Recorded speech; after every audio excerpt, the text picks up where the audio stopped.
뾰로로 안녕하십니까. 주말에도 한파가 계속된다는 진짜 안타까운 소식이 또 들어와 있네요. 예, 좋습니다.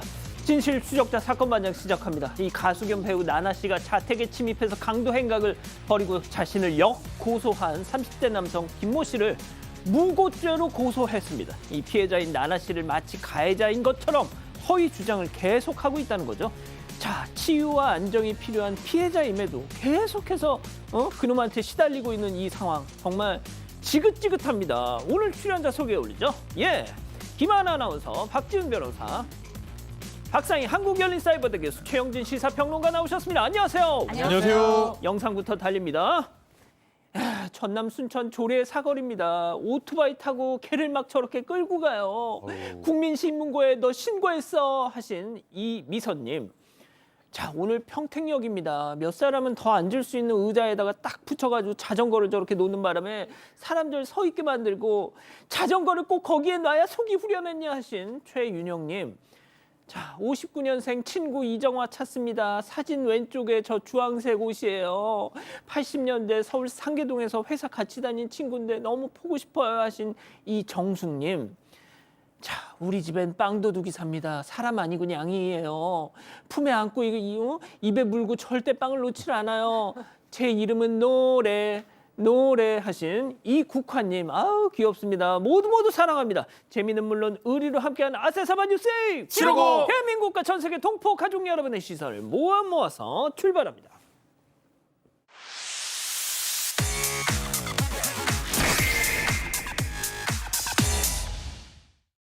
첫 번째 가볼까요?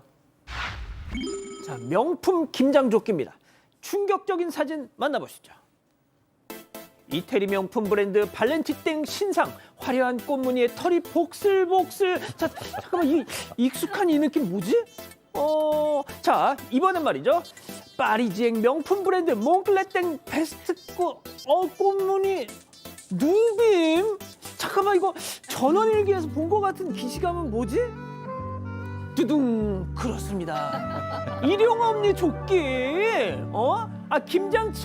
김장할 때 필수템 저거. 그렇죠. 어디서 많이 보던 조끼, 특히 우리 김장철에 많이 보던 조끼죠. 최근 해외 명품 브랜드들에서 새로 출시한 제품들인데 우리 김장철에 할머님들이 입을 법한 꽃무늬 김장조끼와 아주 비슷한 모습입니다. 그래서 온라인에서 한국의 핫템을 따라했다며 화제가 되고 있는데요. 자, 저 조끼들 가격은 어떻게 될까요? 얼마로 보이세요? 몰라요. 이탈리아 브랜드 발렌티땡의 꽃무늬 털조끼 가격이 약 630만 원이고요. 프랑스 브랜드 몽클레땡의 꽃무늬 조끼는 230만 원대입니다. 우리 할머니들 정말 값어치 있는 옷을 입고 김장을 하셨던 거예요. 누리꾼들은 우리 할머니들이 패션을 앞서간 거였네. 익숙한 디자인인데 가격은 익숙하지가 않다며 유쾌한 반응을 보이고 있습니다. 아니, 저거 600만 원 주고 왜 사? 시장 가면 5천 원, 사장님 기분 좋으면 4천 원. 정말 고급진 것도 만 원이면 살 수가 있습니다. 온라인에서 살 수도 있고요. 시장 가면 많이 팔지요. 야, 근데 이게 600배 이상 차이가 납니다. 저거 600만. 그거잖아요. 골라. 뭐 무시하는 건 절대 아닙니다. 그럼요. 색상 좋습니다. 화려하고. 근데 사실은 우리 유명한 에스파의 카리나나 블랙핑크 제니, 이 유명인들이 입으면서 아마 전 세계적으로 좀 핫하게 된 것 같아요. 일반인들도 따라서 입고 그러다 보니까 원래는 좀 죄송합니다. 촌스럽다 이런 느낌이 들었는데 지금은 이거 완전히 이거는 핫하다는 느낌이 좀 들 정도로 아이템으로 지금 부상한 상황입니다. 충격적이네요. 좋습니다. 다음 이어가죠. 먹다 말고 담배 뻑뻑입니다. 식당에서 벌어진 황당한 사건 제보 영상 만나보시죠. 자, 식사하던 남성들 주머니에서 담뱃갑을 쓱 꺼내 들고요. 하나 꺼내 물더니 불을 야야야, 나도 줘봐. 너만 피냐? 자, 역시 식후 땡이지. 자, 여기 실내 흡연 안 돼요. 말려도 들은 채 만 채 계속 뻑뻑 피워대는데요. 자, 그 모습을 본 다른 손님, 여기 피우지 말라 하지 않습니까? 그랬더니 저벅저벅 걸어서 네 뭐 하는겨? 순식간에 험악해진 분위기, 싸움으로 번지려던 순간 결국 주변 만류로 상황은 끝났는데 말이죠. 담배 피운 놈이 방귀까지 끼고 있네요. 예, 담배 피우면 죄송하다 그래야 되는데 화부터 낸 겁니다. 충남 천안의 한 유명 국밥집에서 이 제보자가 겪은 일인데요. 지난 16일 밤 9시 30분경이었습니다. 국밥 포장 주문을 위해서 이 제보자가 식당을 찾았는데 식당 안쪽에서 지금 영상 아까 보셨던 것처럼 남성 테이블에서 2명이 담배를 피우는 모습을 목격하게 된 겁니다. 이 남성들은 직원이 흡연 여기서 하시면 안 됩니다. 밖으로 나가서 하세요라고 했음에도 계속 저렇게 담배를 폈던 겁니다. 그 모습을 보고 이 제보자가 남성 무리에게 여기서 이러시면 안 된다라고 제지를 했는데요. 자, 그러자 이 담배를 피우던 2명 중 한 남성이 제보자에게 다가와서 몇 살이야? 야, 맞고 싶어?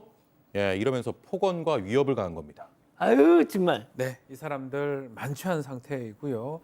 제보자가 휴대전화로 촬영을 하면서 경찰에 신고하겠다라고 얘기를 했는데도 불구하고 신고해라! 벌금 10만 원 내면 그만이다! 라고 이렇게 얘기를 했다라고 합니다. 또 맞자! 이런 얘기도 지금 했다라고 하죠. 결국은 주위에 있는 다른 지인들이 만류를 했기 때문에 더 나아가지는 않은 것 같고요. 결국 그 남성이 지인들 손에 이끌려서 가게를 떠났다고 합니다. 아유 저 그냥 얼굴 공개해야 되는데 저거 그냥.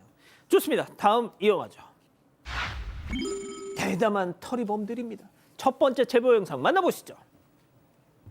자, 오토바이를 탑승한 남성. 자, 부릉부릉 이내 쌩 출발하는데요. 자, 바로 그때 뒤를 쫓는 이가 있었으니 아저씨 한 손엔 피자 봉지를 들고 가지 마요. 스톱. 점점 넌 멀어지나 봐. 피자를 깜빡하고 간 걸까요? 네, 지난 16일 밤에 서울 강남구에서 오토바이 배달을 하던 제보자께서 제보해 주셨는데요. 이제 제보자께서 배달을 하니까 피자집에 오토바이를 대고 배달하려고 피자를 픽업하려고 들어갔는데 나오다 보니까 시동이 걸린 이 제보자 오토바이에 어떤 다른 남성이 자기 오토바이인 것처럼 타고 가는 거예요. 그래서 저 사람이 자기 오토바이라고 착각을 했구나라고 생각해서 아저씨 그거 제 거예요 아저씨 이랬는데 그냥 계속 가버린 거예요. 세상에. 그러니까 나중에 보니까 자기 거라고 착각한 게 아니고 그냥 분실을 한 거죠. 이 오토바이의 가격이 300만 원 혹은 400만 원 정도 되는데 문제는 이분이 배달이 생계인데 이 오토바이가 없어서 지금 일을 전혀 못하고 있다고 합니다. 그렇습니다. 오토바이 도둑놈이었습니다. 두 번째 제보 영상 보시죠. 차 안에서 쿨쿨 잠든 남성. 잠시 뒤에 누군가가 조수석 문을 벌컥 열더니 다시 보더니 기웃기웃 들어가서 문 열고 들어오던 두리번 뭐 충전 잠깐만 충전기 휴대폰을 싹 가지고 문을 탁 닫고 그냥 후다닥 자 이게 얼마나 깊게 잠이 드셨길래 그렇죠. 지난 13일 새벽에 술을 마신 제보자가 대리기사를 불러서 집 주차장에 도착을 했는데요. 대리기사가 떠나고 제보자가 너무 졸려서 혼자 차 안에서 한 30분 정도 잠이 들었다고 합니다. 그런데 그때 한 남성이 조수석 문을 열고 차 안으로 들어와서 저렇게 휴대전화를 훔쳐 도주했습니다. 이 제보자가 잠에서 깬 후에 휴대전화를 찾기 위해서 내부 블랙박스를 이렇게 뒤지다가 저 영상을 발견했다고 해요. 그래서 경찰에 신고를 했고 며칠이 지나서 남성을 검거했다고 합니다. 이 남성이 범행 후에 서울역으로 가서 옷을 갈아입고 기차를 타고 천안까지 도주했다가 붙잡혔다고 해요. 다행히 휴대전화는 돌려받았고요. 남성은 검찰에 송치가 됐습니다.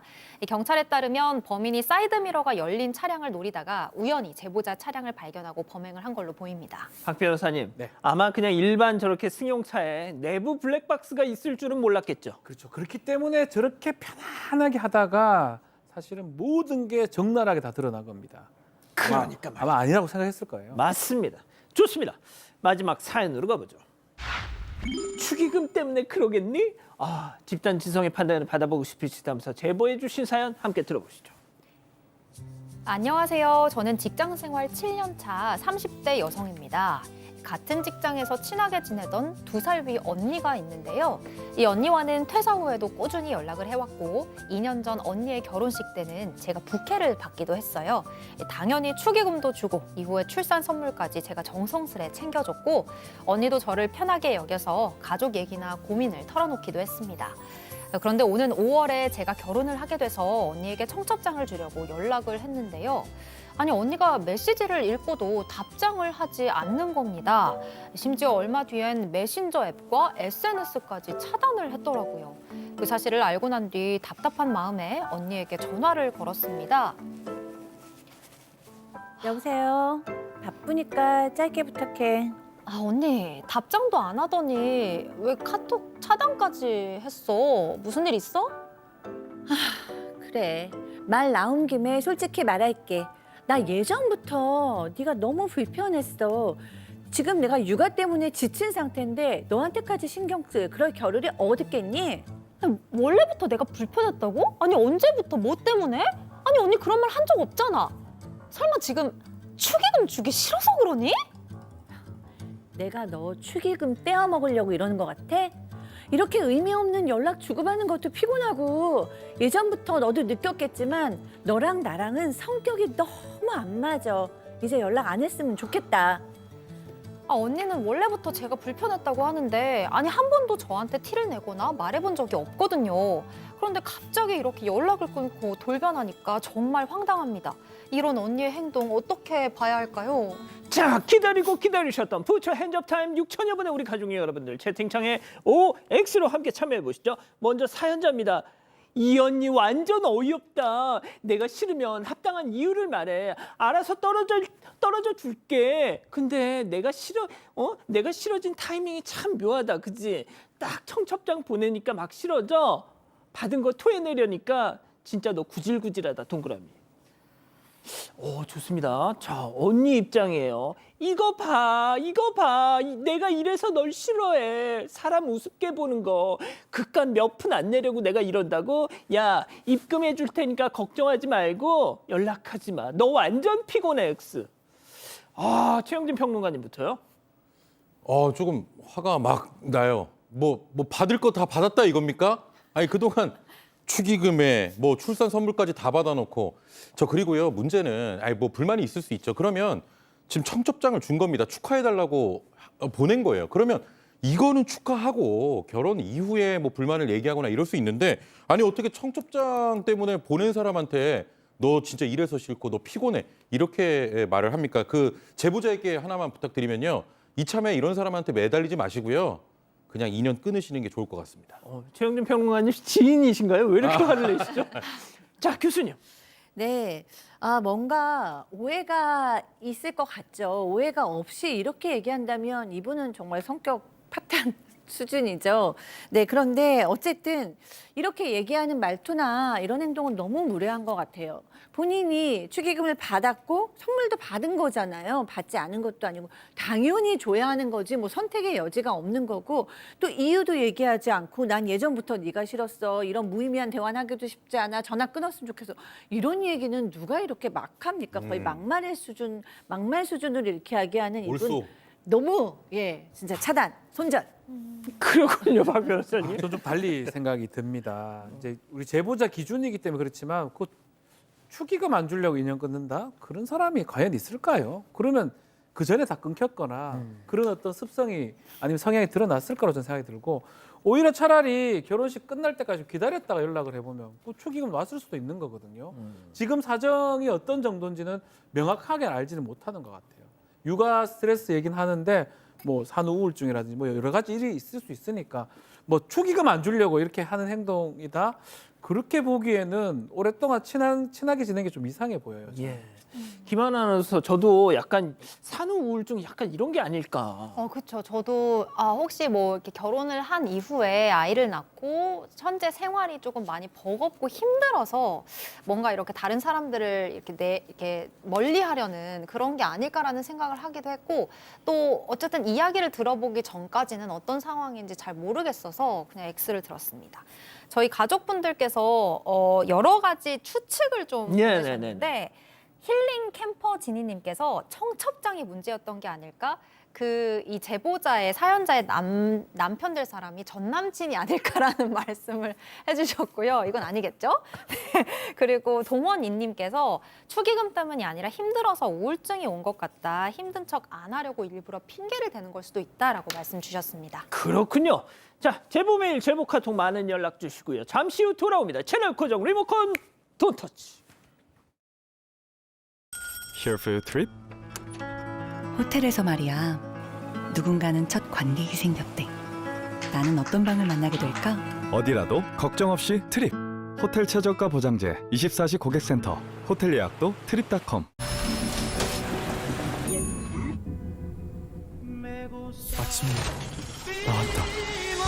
쉴 새 없이 터지는 타코의 매력. 타코까지 서브웨이답게. 서브웨이 타코 샐러드. 피부에 닿는 느낌 강하고 부드럽게요. 당신 내겐 올리지요. Here for your trip? 호텔에서 말이야. 누군가는 런웨이를 걸었대. 나는 어떤 방을 만나게 될까? 어디라도 걱정 없이 트립. 호텔 최저가 보장제 24시 고객센터. 호텔 예약도 트립닷컴.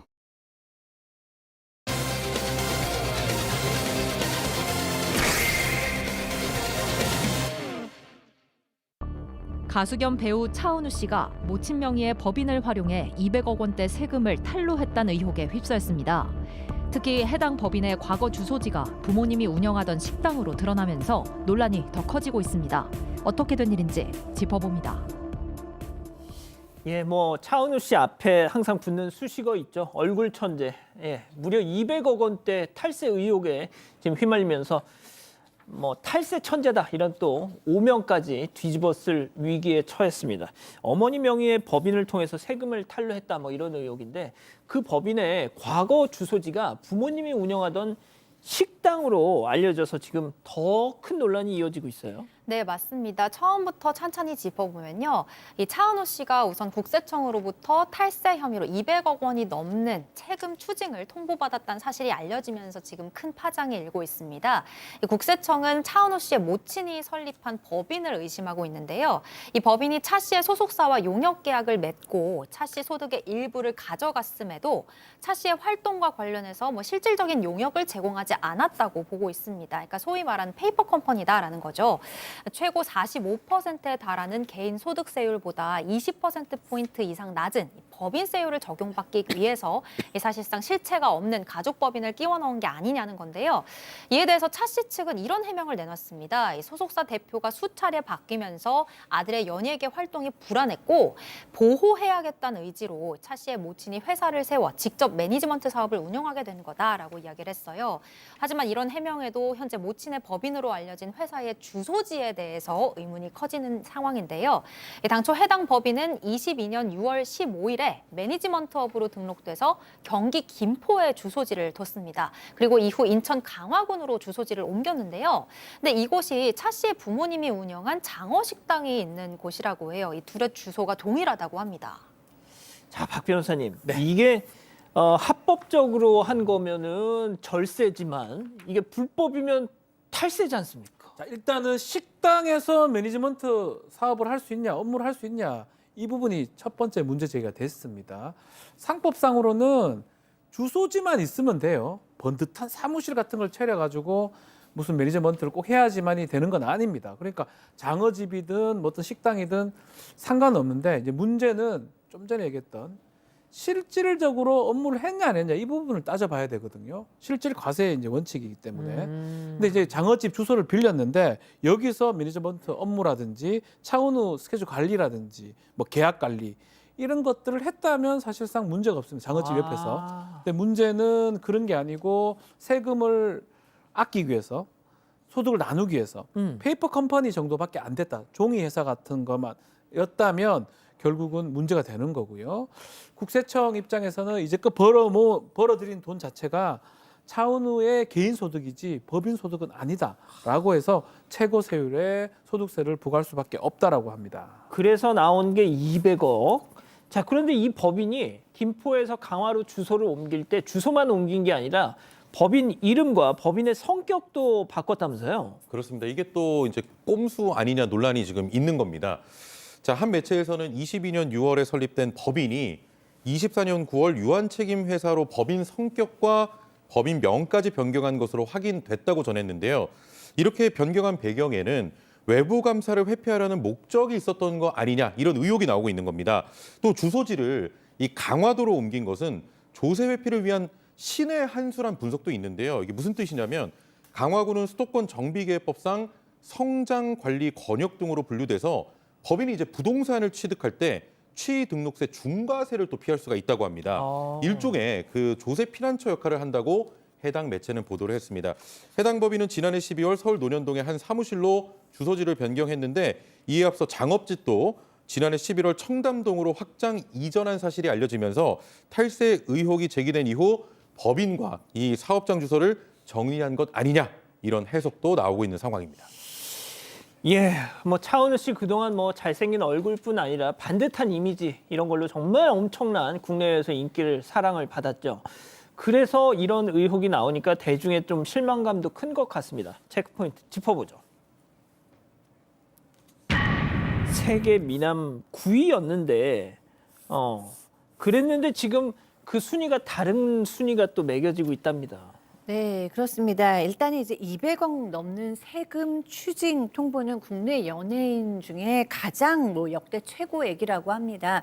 그런데다가 이제 세계에서도 스포츠 스타, 연예인들 뭐 이렇게 탈세 금액 중에서 차 씨가 6위라는 분석이 있어요. 그러다 보니까 이제 탈세 스타 뭐 6위냐 뭐 이런 식으로 지금 좀 팬들의 좀 비아냥을 받고 있습니다. 그리고 이제 그 논란이 된 식당도 강화도에 있을 때부터 팬들 사이에서 유명한 식당이었대요. 왜냐하면은 차은우 씨의 집인 거를 모르고 단골집으로 알려졌답니다. 그래서 차은우 씨가 과거 SNS에 이런 방문 인증샷을 올린 것도 지금 다시 한번 이제 회자가 되면서 팬들이 공분하고 있는 상태가 되었습니다. 어떻게 장어집이 매니저 회사냐, 뭐 숨길 생각도 없었던 거 아니냐, 뭐 그다음에 사무실 얻는 돈도 아까웠나, 욕심이 너무 많다, 뭐 이런 것도 있고요. 그리고 이제 또 하나의 논란이 있는데 지금 차은우 씨가 군대에 가 있잖아요. 근데 이게 군대로 피신한 군대런이 아니냐라는 얘기까지 있어요. 왜냐하면 이제 도피성 입대가 아니냐라는 얘기가 나오는 이유가 있습니다. 입대 전에 국세청에서 고강도 조사를 받았고요. 국세청은 차 씨 측의 요구에 따라서 입대가 마무리될 때까지 기다린 후에 세무조사 결과 통지서를 보낸 것으로 전해졌기 때문입니다. 그 앞서 지금 그 논란이 된 식당, 그게 부모님이 하는 식당이었는데 강화도의 장어집. 그게 이제 팬들 사이에서는 부모님 장어집이 아니라 차은우 단골집으로 유명했고 또 여러 방송에 또 소개가 됐다는 거죠. 그래서 이게 어떻게 보면 사실상 뒷광고한 거 아니냐 뭐 이런 또 막 지금 진짜 그동안 묻혀있던 막 이런 얘기가 또 이렇게 한번 본물이 터지면 막 이렇게 나오는데 자 중요한 건 이겁니다. 아직까지는 탈세 의혹이고 확정된 건 아니에요. 좀 전에 얘기했지만 실질 과세입니다. 실제로 그 법인이 이 매니저먼트 업무를 했냐 안 했냐 이 부분이 가장 중요합니다. 소속사 역시 최종 확정된 것이 아니다. 일단은 실질적으로 했는지 안 했는지 그 법 적용을 하기 위해서 일단 고지된 정도고 이것 관련해서는 절차에 따라서 적극적으로 소명하겠다라고 지금 밝힌 상황입니다. 또 통지서 받은 직후에 과세전 적부심이라고 있습니다. 예. 과세가 지금 올바르게 되고 있는지 적법성을 좀 따져달라고 요구를 했기 때문에 만약 여기서 채택이 되면 세금 안 내도 되는 거고요. 문제 없는 그렇군요. 거고요. 채택이 되지 않으면 일단은 세금은 내고 뭐 소송을 하든지 이렇게 해야 됩니다. 일단 국세청의 판단은 나왔고 그것에 대해서 차은우 씨 측은 과세전 적부심을 통해서 다시 한번 그 적합한지 아닌지 이 국세청의 결정이 이걸 좀 따져보겠다. 지금 거기까지 와 있는 것 같습니다. 자, 계속 지켜봐야겠네요. 이렇게 정리하고요. 두 번째 사건 이어갑니다.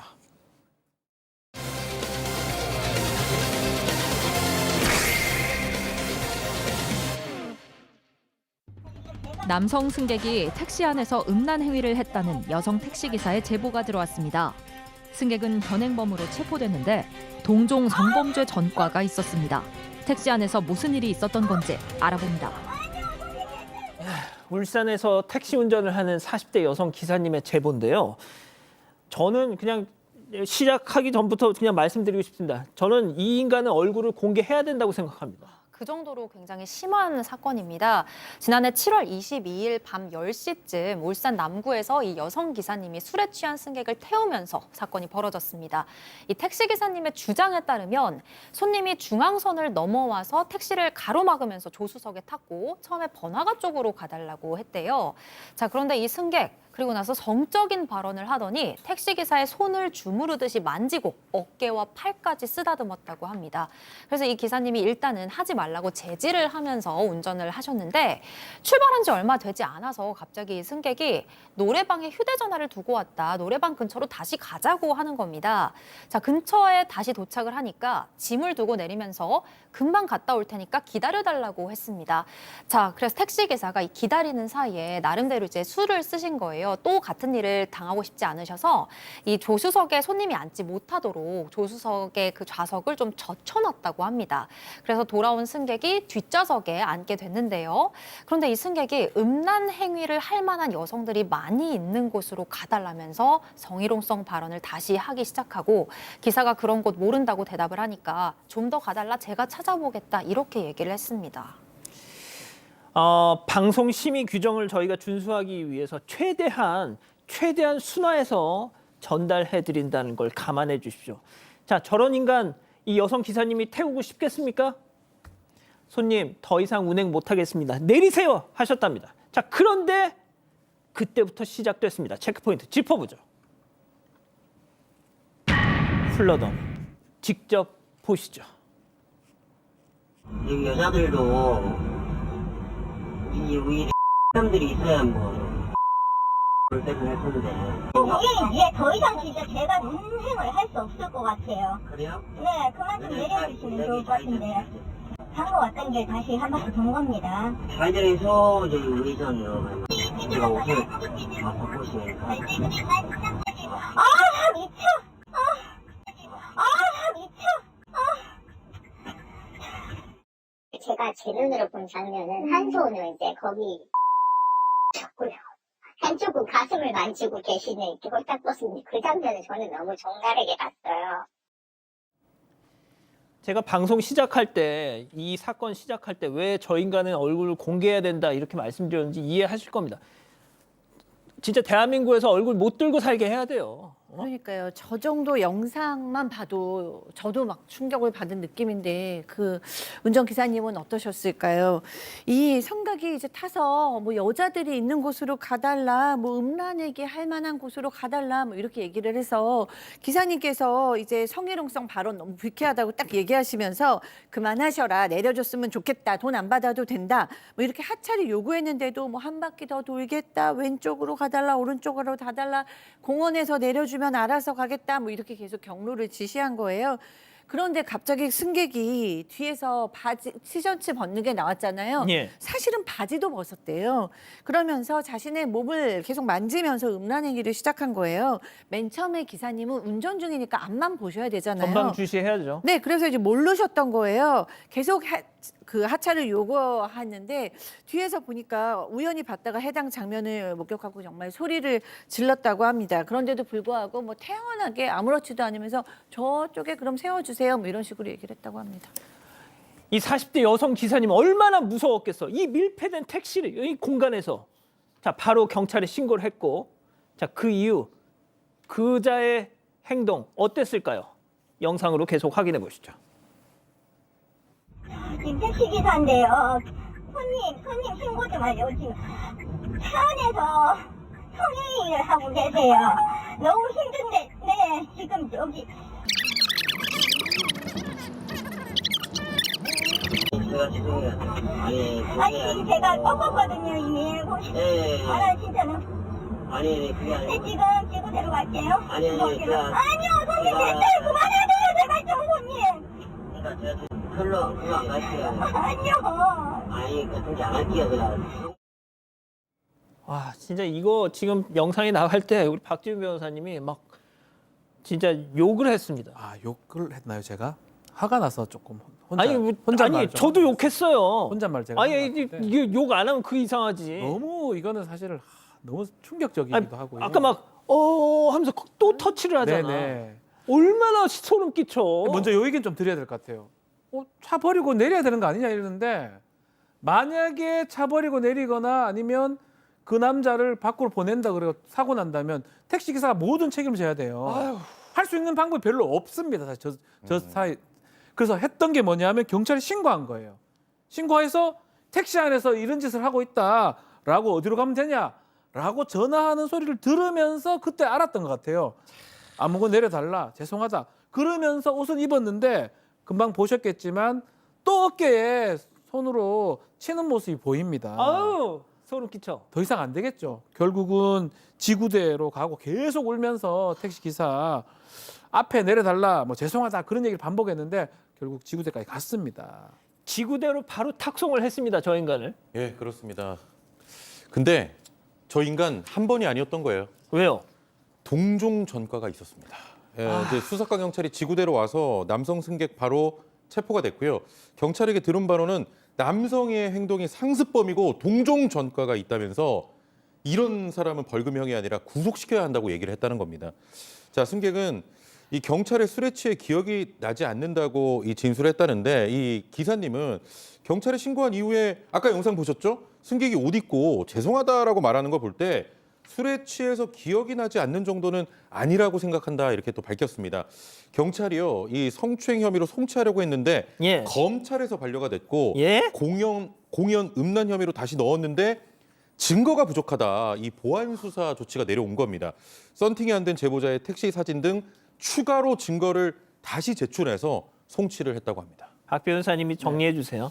자, 이 문제는 뭐 저 범죄 되는 거 그건 두 번째 문제고요. 이 택시 기사 앞으로 택시 운전할 수 있을까요? 남성만 승객만 타면 아마 그때 기억이 떠오를 겁니다. 결국 트라우마 이런 걸로 정신과 치료를 계속 받고 있는 상황이고요. 울산에 이렇게 여성 택시 기사가 한 180여 명 된다고 합니다. 근데 또 이런 상황이 생길 수 있기 때문에 용기를 내서 이렇게 제보까지 했다고 말씀을 하고 계십니다. 그리고 이 울산 택시기사 180여 분, 여성 택시기사 180여 분 중에 저놈한테 또 걸린 분이 있으면 뭐 수치심에 신고를 못 하신 분 계시면 오늘 이 방송 보시고 꼭 경찰에 신고를 해 주십사 그 말씀도 주셨습니다. 자, 이렇게 정리하고요. 세 번째 사건 이어갑니다.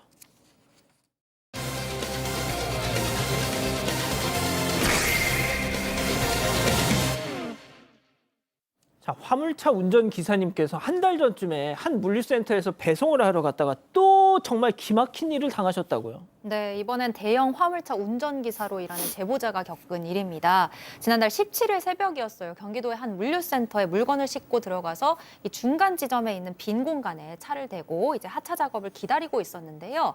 자, 이때 제보자보다 앞 순서에 대기 중이던 다른 택시기사가 왜 여기에다가 차를 대느냐면서 갑자기 시비를 걸어왔다고 합니다. 이 제보자가 자리가 비어 있었고 센터에서 하차 전화를 받고 들어왔다 설명을 했지만 그 기사는 여기 다 줄 서 있는 거 안 보이냐, 생각이 있는 거냐 없는 거냐면서 고성을 지르면서 화를 냈습니다. 그래서 제보자가 일단 분쟁이 더 커지기 전에 차량을 다른 곳으로 이동시켰다고 합니다. 자, 그런데 차를 옮겼는데 계속 화를 내면서 계속 따라오는 거예요. 심지어 이런 말까지 체크포인트 짚어보죠. 눈 확! 자, 직접 들어보시죠.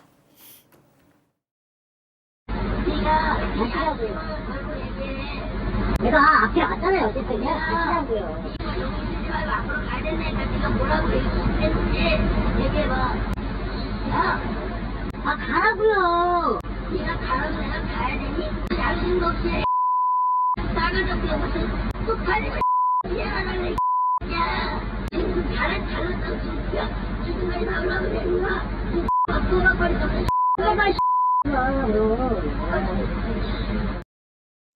아, 이 다음이 걱정입니다. 이 다음이 진짜 너무 심각합니다. 일단 좀 설명을 드리면 이 제보자에 따르면 당시 제보자는 운전석에 앉아 있었고요. 보시는 것처럼 기사는 차 밖에 선 상태에서 언쟁이 좀 벌어진 겁니다.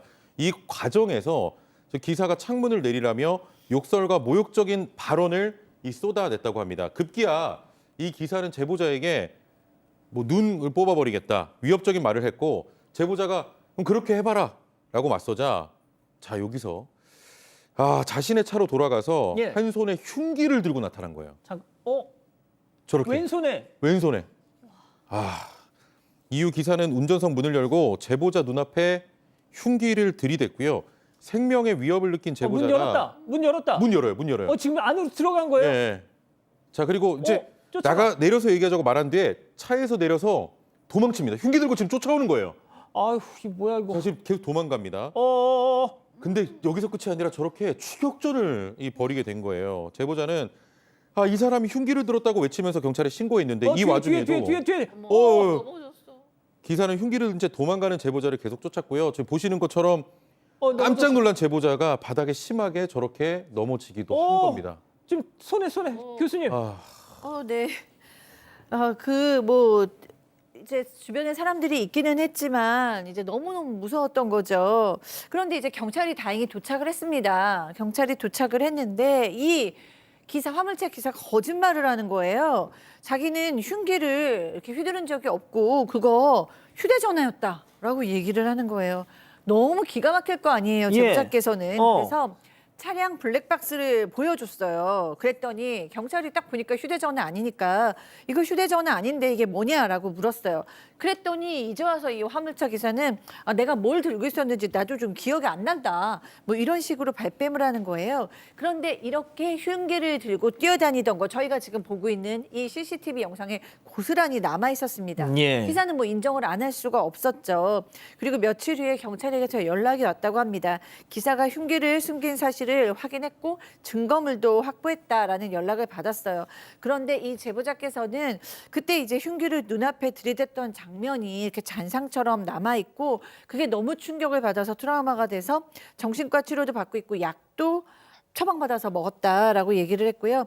그래도 다행인 것은 그 후에 물류센터에서 저 기사의 출입을 제한했고 저 기사를 그 후에 만난 적은 없다고 합니다. 저 좀 잡아주실래요? 저 좀 잡아주실래요? 저는 저걸 원본 영상으로 봤는데 요게 흉기라고 한다면 왼손에 이렇게 숨기면서 뒤로 막 다가오더라고요. 그러니까 여기만 보면 이게 흉기가 안 보이죠.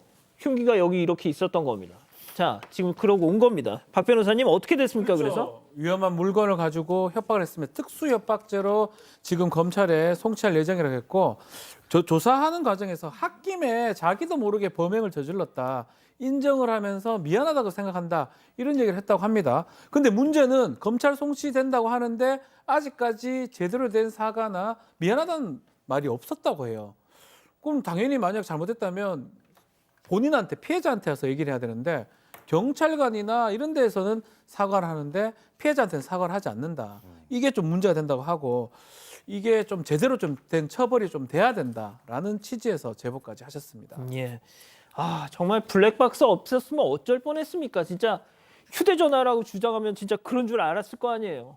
자, 이렇게 정리하고요. 별별 상담소 이어갑니다.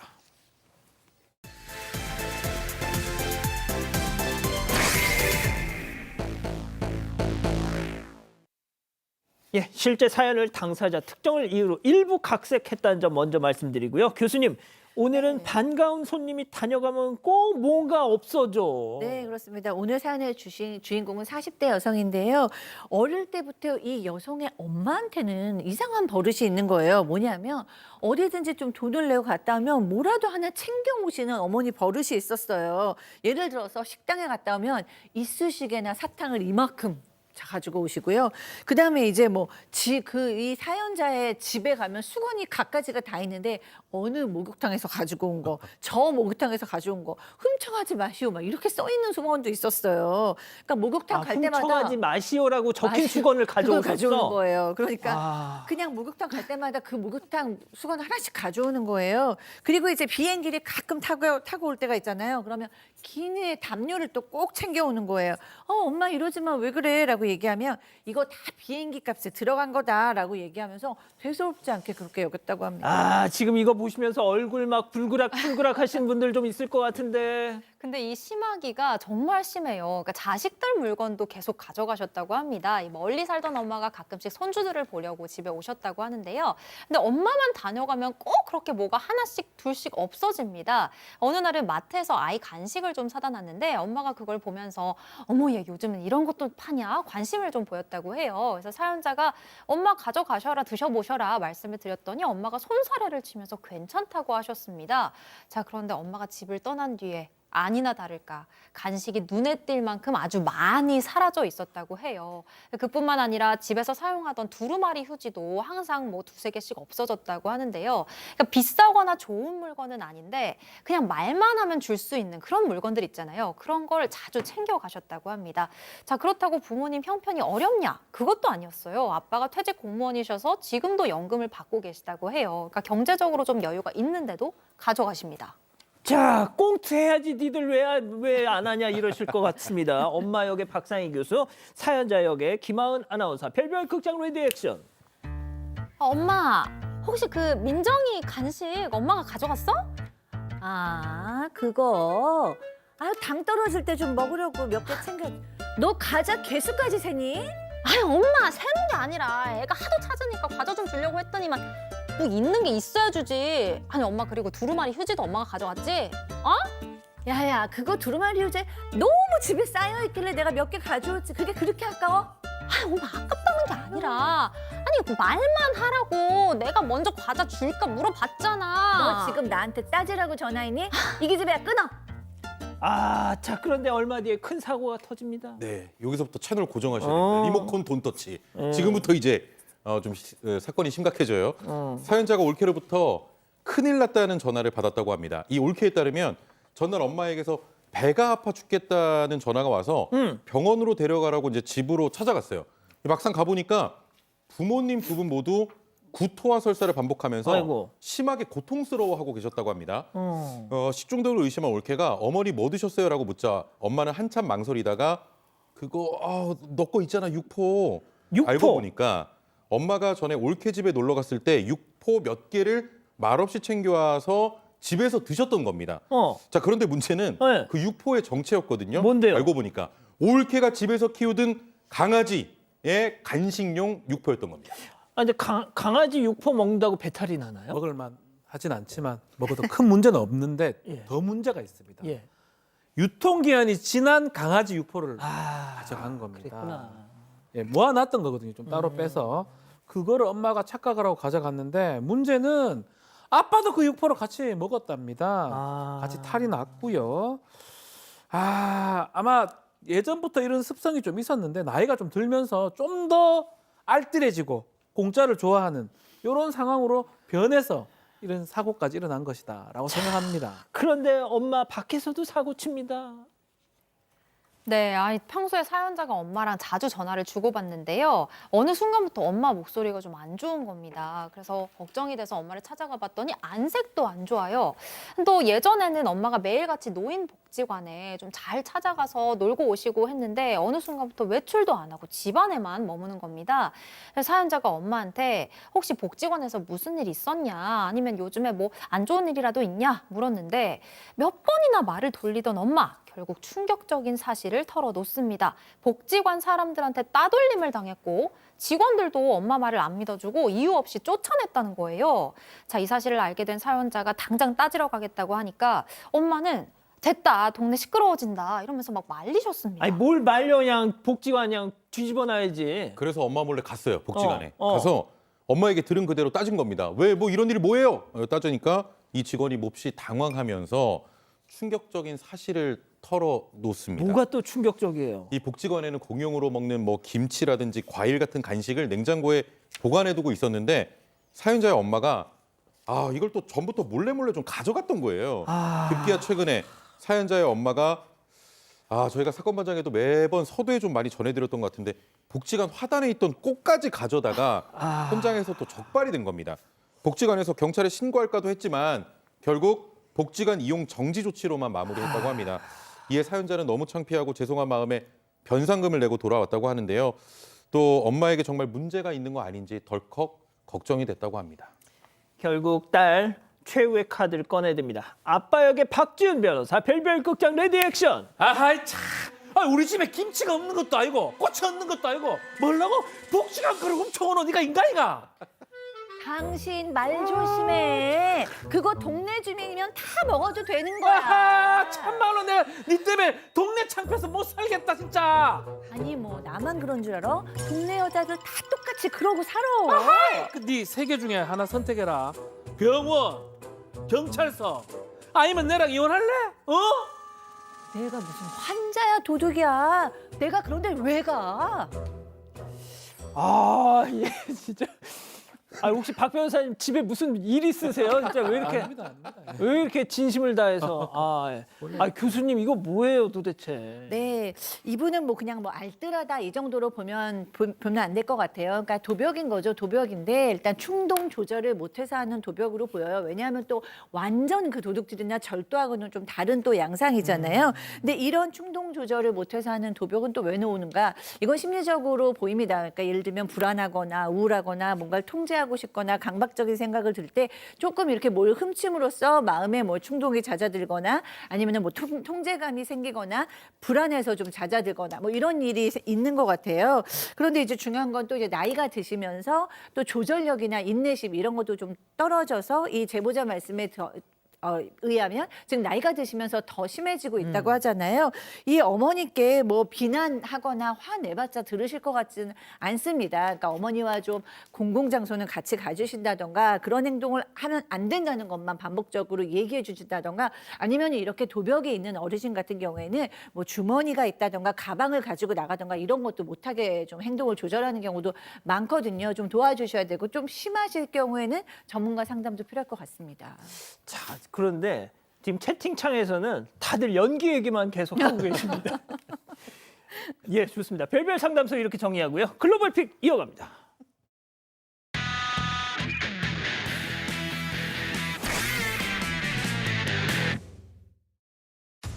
오토바이 운전자들이 건널목을 다급히 건넙니다. 모두의 시선이 한 곳으로 쏠리는데요. 또 뭔데? 시선이 향한 곳 다름 아닌 가까이 다가온 열차가 있습니다. 열차는 정체된 길 위에 멈춰 트럭과 충돌을 하고 마는데요. 트럭은 그대로 힘없이 밀려나고 열차는 그제서야 그 자리에 멈춰섭니다. 열차가 접근하면 내려와야 할 차단기가 작동하지 않으면서 사고가 난 건데요. 고장났구나. 네, 정확한 원인을 파악하기 위해 현재 조사팀이 꾸려졌다고 해요. 차량과 열차가 만나는 철도 건널목은 특히 더 위험한 만큼 잦은 점검이 필요해 보입니다. 평론가님, 네, 저런 건 점검을 좀 자주 해줘야 되겠네요. 딱히 하실 말씀이 없죠? 자, 다음 이어갑니다. 자, 집마당에서 보행기를 탄 아이가 슬금슬금 문 앞으로 다가갑니다. 어머. 그러더니 에이, 낑낑 설마. 힘을 주면서 문을 열기 저기 단차가 있는데. 시작하는데요. 머리까지 뒤로 젖히면서 옷님을 닿은 끝에 결국 저걸 문을 여는데 성공을 합니다. 문을 열어. 그러고는 문 밖으로 가장 발걸음을 이렇게 옮기는데요. 아이고, 코앞으로 차들이 쌩쌩 달리는데 저 바로 무섭지도 도로예요? 않은지 아예 멈추질 않습니다. 엄마. 아이를 발견한 한 운전자가 천천히 속도를 줄여서 아이를 부르는데요. 아유, 그제야 상황을 알아챈 아이의 가족은 허겁지겁 아이에게 달려갑니다. 아이고. 세상 밖이 궁금했나 본데 아직 혼자 나서기엔 이르니 모험은 엄마 아빠 손잡고 그때 하자고요. 아기야. 아, 교수님. 애기야. 그리고 엄마. 좀 애들 좀 잘 보세요. 그래. 다음 이어갑니다. 늦은 밤 나란히 옷같이 맞춰 입은 절도범 3명이 문 앞에 모여 있습니다. 한 명은 망을 보고요. 다른 한 명은 도구를 이용해서 문을 따고 남은 한 명은 납작 엎드린 채 커튼 아래로 집안을 훔쳐보는데요.